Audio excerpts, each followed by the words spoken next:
आत्मीय भाइयों एवं बहनों, आपको पुस्तक स्वस्थ और सुंदर बनने की विद्या, लेखक पंडित श्री राम शर्मा आचार्य से समस्त रोगों और कुरूपता के 4 कारण बताए गए थे, जिसमें से पहला कारण काम वासना से सर्वनाश। काम के बारे में हमने 3 वीडियो काम वासना से सर्वनाश के गुरुदेव की बातें आपको बताई और सुनाई। दूसरा कारण समस्त रोगों का और कुरूपता का बताया गया है, क्रोध। तीसरा लोभ, चौथा मोह। इन्हीं का विवेचन इस पुस्तक के माध्यम से करते हुए सर्वप्रथम आपको काम वासना से सर्वनाश पढ़कर सुनाया गया। दूसरा कारण समस्त रोगों का क्रोध। क्रोध के बारे में हम गुरुदेव की बातों की विवेचना करते हैं। आइए सुनिए। डॉक्टर आरोली और केनन ने अपने अनेक परीक्षणों के बाद यह घोषित कर दिया कि क्रोध के कारण अनिवार्यतः उत्पन्न होने वाली रक्त की विषैली शर्करा हाजमा बिगाड़ने के लिए सबसे अधिक भयानक है। ऑक्सफोर्ड यूनिवर्सिटी के स्वास्थ्य निरीक्षक डॉक्टर हेमन बर्ग ने अपनी रिपोर्ट में उल्लेख किया, इस वर्ष परीक्षा में अनुत्तीर्ण होने वाले छात्रों में अधिकांश चिड़चिड़े मिजाज के थे। पागलखानों की रिपोर्ट बताती है कि क्रोध से उत्पन्न होने वाले मस्तिष्क रोगों ने अनेकों को पागल कर दिया।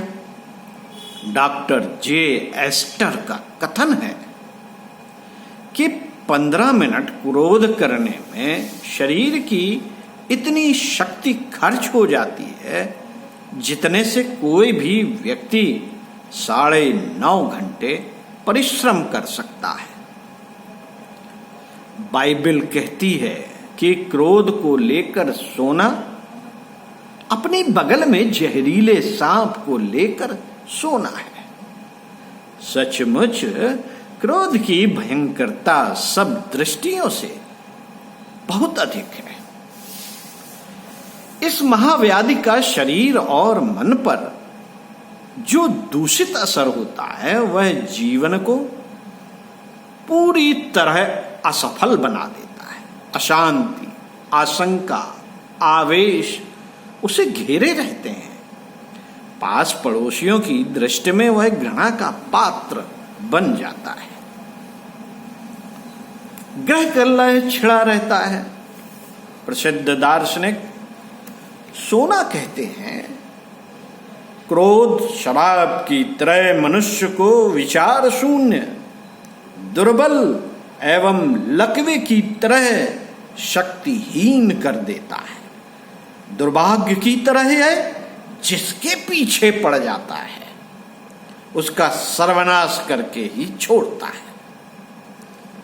डॉक्टर पूरन चंद्र खत्री का कथन है, क्रोध का मानसिक रोग किसी शारीरिक रोग से कम नहीं। दमा, यकृत वृद्धि, गठिया आदि रोग इसी प्रकार आदमी को घुला घुला कर मार डालते हैं। जिस प्रकार मार डालते हैं इसी प्रकार क्रोध का कार्य होता है। कुछ ही दिनों में क्रोधी के शरीर में कई प्रकार के विष उत्पन्न हो जाते हैं, जिनकी तीक्ष्णता से भीतरी अवयव गलने लगते हैं।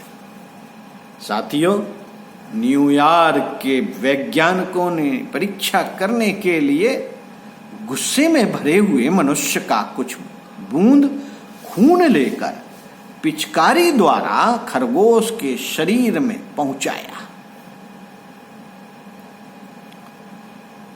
नतीजा यह हुआ कि 22 मिनट बाद खरगोश आदमियों को काटने दौड़ने लगा और 35वें मिनट पर उसने अपने को काटना शुरू कर दिया और 1 घंटे के भीतर पैर पटक पटक कर मर गया। क्रोध के कारण उत्पन्न होने वाली विषैली शक्कर खून को बहुत अशुद्ध कर देती है। अशुद्धता के कारण चेहरा और सारा शरीर पीला पड़ जाता है, पाचन शक्ति बिगड़ जाती है, नसें खिंचती हैं एवं गर्मी खुश्की का प्रकोप रहने लगता है। सिर पर भारीपन, आंखों तले अंधेरा, कमर में दर्द, पेशाब का पीलापन, क्रोधजन्य उपद्रव है क्रोध के कारण। अन्य अनेक प्रकार की व्याधियां उसके पीछे पड़ जाती हैं। एक अच्छी होती है तो दूसरी उठ खड़ी होती है और दिन दिन क्षीण होकर मनुष्य अल्पकाल में ही काल के गाल में चला जाता है। क्रोध एक भयंकर विषधर है। जिसने अपने आस्तीन में सांप को पाल रखा है उसका ईश्वरी रक्षक है। एक प्राचीन नीतिकार का कथन है कि जिसने क्रोध की अग्नि अपने हृदय में प्रज्वलित कर रखी है उसे चिता से क्या प्रयोजन। अर्थात वह तो बिना चिता के ही जल जाएगा। ऐसी महाव्याधि से दूर रहना ही कल्याणकारी है। जिन्हें क्रोध की बीमारी नहीं, उन्हें पहले से ही सावधान होकर इससे दूर रहना चाहिए और जो इस चुंगल में फंस चुके हैं उन्हें पीछा छुड़ाने के लिए प्रयत्नशील होना चाहिए। साथियों, क्रोध की जड़ ज्ञान है।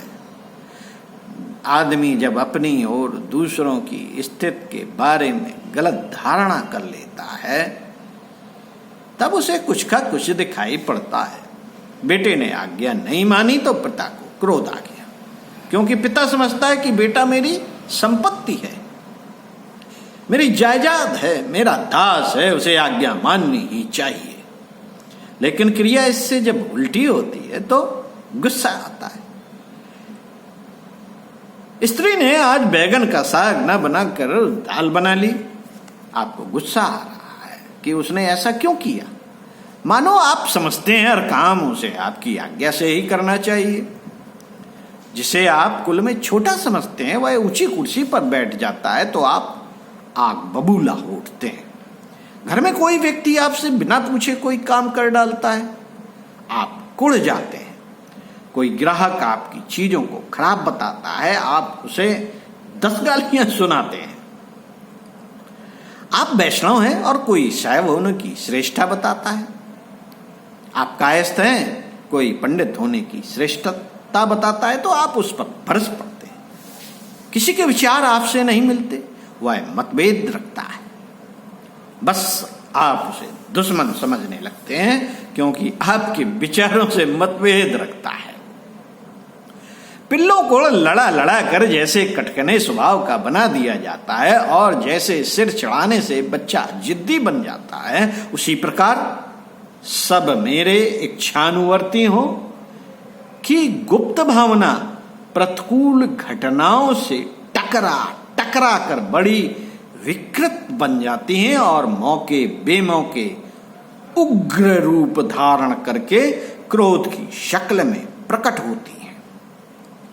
साथियों, इस मूल को काटे बिना क्रोध को नष्ट करना असंभव है। हमें प्रतिदिन एकांत में बैठकर कुछ देर शांतिपूर्वक अपनी वास्तविक स्थिति के बारे में सोचना चाहिए। हमें इतना अधिकार किसने दिया? किसने दिया है कि अपने वीरानों को सब बात में अपनी इच्छा अनुसार चलाएं? हम स्वयं ही भी उतना ही अधिकार रखते हैं जितना दूसरे। फिर जब आप दूसरे से प्रतिकूल विचार रखते हैं, दूसरों को वैसा करने का अधिकार क्यों नहीं है? समझना चाहिए कि मैं स्वयं किसी को बड़ा या किसी का स्वामी ना होकर बराबर की स्थिति का हूं। समाज का सारा काम समझौते के अनुसार चलता है, इसलिए जहां मतभेद होता है वहां काम चलाऊ समझौता कर लिया जाता है।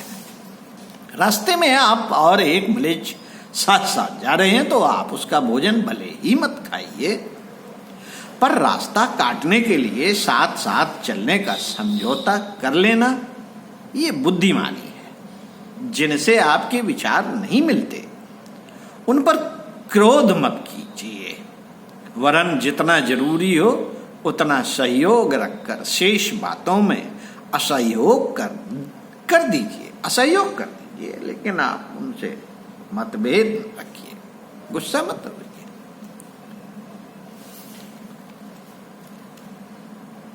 सबको स्वतंत्र विचार का अधिकार है। जो अपने को मालिक बनता है, कर्ता बनता है, अहंकार करता है, उसे ही क्रोध आवेगा। जो अपने केवल स्वरूप को जानता है वह किसी पर को क्रोध क्यों करेगा? इसी तरह जब हम यह मानने लगते हैं कि जो कुछ हम जानते हैं वही ठीक है, तब ही संघर्ष और क्रोध करने के अवसर आते हैं। वैज्ञानिक लोग किसी एक बात का जीवन भर अनुसंधान करते हैं, कोई सिद्धांत निर्धारित करते हैं, किंतु यदि उन्हें अपने मन में संदेह हुआ तो बिना 20 वर्ष के परिश्रम का ख्याल किए तुरंत अपना मत बदल देते हैं। ज्ञान का समुद्र अथाह और अलक्ष्य है। जो यह कहता है कि मैं जो जानता हूं वही पूर्ण सत्य है, वह अंधेरे में भटक रहा है। अपने में ढेर और सारी दुनिया में आदि अक्ल मानने वाले ऐसी मूर्खता करते हैं। मूर्खता में जकड़े हुए हैं। उन्हें उपहासास्पद न समझकर दया का पात्र समझना चाहिए। हर पक्ष की बात ध्यान पूर्वक सुननी चाहिए, मनन करना चाहिए कि यह कहां तक ठीक है और कहां तक ठीक नहीं। गले ना उतरे तो छोड़ देना चाहिए, पर यह न समझना चाहिए कि जो हम जानते हैं उसके अलावा सब झूठ है। अपने को मालिक और पूर्ण ज्ञानी न मानने के अतिरिक्त क्रोध की शांति के कुछ और उपाय भी हैं। प्रतिज्ञा कर लीजिए कि अपने दुश्मन क्रोध को पास न फटकने दूंगा। जब आएगा तभी उसका प्रतिकार करूंगा। हो सके तो इन शब्दों को लिखकर किसी ऐसे स्थान पर टांग दीजिए जहां दिन भर निगाह पड़ती रहे। जब क्रोध आए तभी अपनी प्रतिज्ञा का स्मरण करना चाहिए और दंड स्वरूप शरीर में 1-2 कड़ी चिकोटी काट लेनी चाहिए और कुछ देर के लिए चुप्पी साध लेनी चाहिए। क्रोध के समय ठंडे पानी का गिलास पीना चाहिए, ठंडा पानी पीना चाहिए। आयुर्वेदिक चिकित्सा है यह। किसकी? क्रोध की। इससे मस्तिष्क और शरीर की बढ़ी हुई गर्मी शांत हो जाती है। एक विद्वान का मत है, जिस स्थान पर क्रोध आवे वहां से हटकर कहीं चले जाना या किसी और काम में लगना अच्छा है। इससे मन की दशा बदल जाती है और चित्त का झुकाव दूसरी ओर हो जाता है। एक योगाभ्यासी सज्जन कहते हैं कि क्रोध आते ही गायत्री मंत्र का जप करने लगना अनुभूत और परीक्षित प्रयोग है। एक डॉक्टर ने लिखा है, क्रोध आने पर तुरंत ही पेशाब को जाना चाहिए। इससे शरीर की अनावश्यक गर्मी का बहुत सा भाग पेशाब के साथ निकल जाता है और चित्त स्वस्थ हो जाता है। साथियों, इन उपायों का प्रयोग अपने स्वास्थ्य नाशक शत्रु क्रोध है आपका, क्रोध को भगाने के लिए आप कर सकते हैं। पंडित श्री राम शर्मा आचार्य आगे बताएंगे लोभ से रोगों का जमाव। ओम शांति।